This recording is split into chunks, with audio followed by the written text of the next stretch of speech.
Welcome po to Reviewers, a compilation of exam reviewers and item explanations. This is our question. Discover the principle involved in the given series and determine the next element. We have 4, 9, 5, 11, 6, 13, 7, and 15. Is the next element A, 19, B, 9, C, 8, D, 17? So, kapag meron tayong number series, then automatically we look into the differences. So, let's use this pen here. Of course, we have this difference. Probably some of you already knows what's the answer, but I'm just going to talk about this po, yung step by step para po mas structure natin yung ating understanding. From 4 to 9, you simply added 5. Okay? But for 9 to 5, you subtracted 4. Okay. How about 5 to 11? We have here an addition of 6.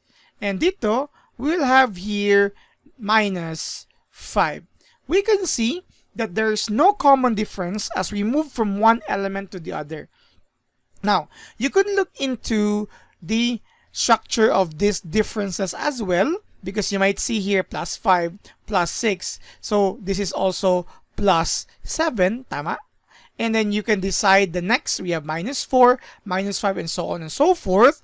But I'm going to talk here about another way in looking into this series. Meron tayo ditong 2 rules in alternating sequence. When you say 2 rules in alternating sequence, let's consider muna, let me erase these items here, okay, para mas makita natin. Because we are going to attack into this by looking into the structure of an alternate elements. Meaning, not necessarily on the next elements, but on the element right after the next one. So, ito pa. We consider this alternate. And you can see po na it's plus 1. Okay? So, we are adding here 1. 4 to 5 is plus 1. Similar here, plus 1. Meron ditong plus 1. Okay, if you would like to know the rule for the next, you have here 9, 11, or 9 plus 11, or 9 to 11 is plus 2. 11 to 13 is also plus 2.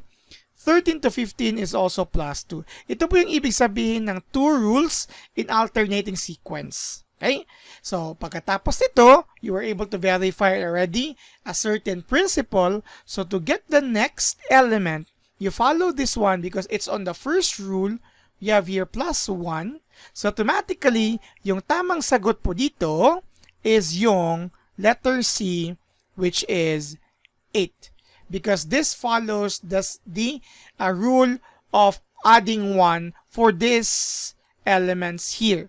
Now, kahit na po di nyo po makita yung structure ng plus 2 sa next rules, okay na po yung 8 agad yung sagot natin. Pero ginawa po natin ito, baka kasi yung tanong na makikita nyo later on sa examination would be the next 2 elements. So kapag next 2 elements yung tanong, definitely you will also need to have here plus 2, so you will get 17. So it should be 8 and 17. But yung tanong dito is yung next element lang naman.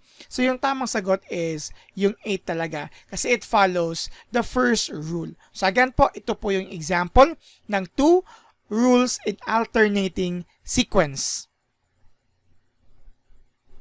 So once again po, ito po yung reviewers. Don't forget po to subscribe on our channel, like our videos, and if kaya naman po, pakishare na lang din po. And leave a comment po for our future videos improvement. And follow our FB page and stay tuned for more videos. Maraming salamat!